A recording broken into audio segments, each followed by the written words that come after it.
প্রিয় অনার্স চতুর্থ বর্ষের শিক্ষার্থীবৃন্দরা, আজকে সর্বশেষ শর্ট ফাইনাল ইমরান সাজেশনে বাংলা কবিতা ৩-এর সাজেশনটি দেখানো হচ্ছে।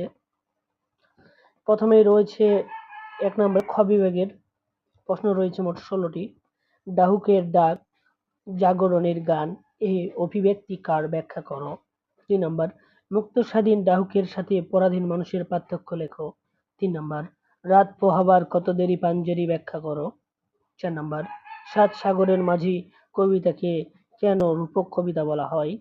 ৫ নম্বর ফরুক আহমেদের লাশ কবিতার পটভূমি আলোচনা করো।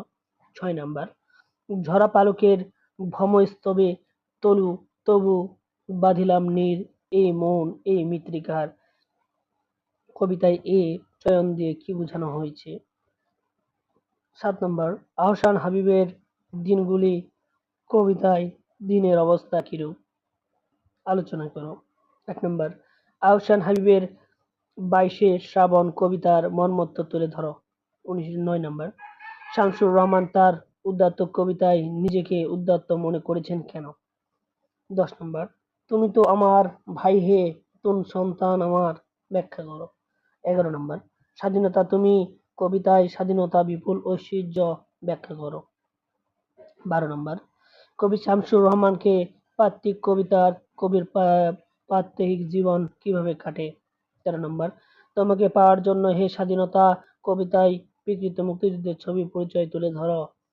১৪ নম্বর শোকাহত তরবারি কাব্যগ্রন্থের সে তার কাজ করে যার কবিতায় ঘাতক পড়েছে রক্ষকের শিরস্থান বলতে কি বোঝানো হয়েছে।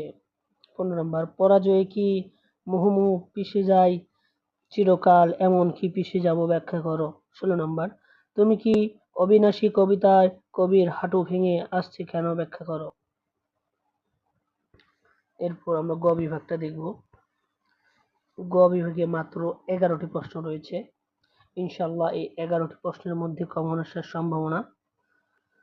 বিভাগোত্তর বাংলা কবিতায় কবি ফরুক আহমেদ সাত সাগরের মাঝি কাব্যের ভূমিকা বিশ্লেষণ করো। ১ নম্বর। ২ নম্বর সাত সাগরের মাঝি কাব্যের বিষয় ও শিল্পমূল বর্ণনা করো। ৩ নম্বর ফরুক আহমেদের সাত সাগরের মাঝি কাব্যে মুসলিম পূর্ণজাগরের স্বপ্নের বিভোর কাব্য কবিচিত্রের যে ব্যাকুল জিজ্ঞাসা উচ্চারিত হয় তার নিম্নরূপ করো। ৪ নম্বর আহসান হাবীবের কবি মানুষের বৈশিষ্ট্য আলোচনা করো। ৫ নম্বর সমাজ চেতনা মানবতার দায়িত্বতা আহসান হাবীবের কবিতায় শত লক্ষ্য করা যায়। রাত্রি শেষে কাব্যে অবলম্বে আলোচনা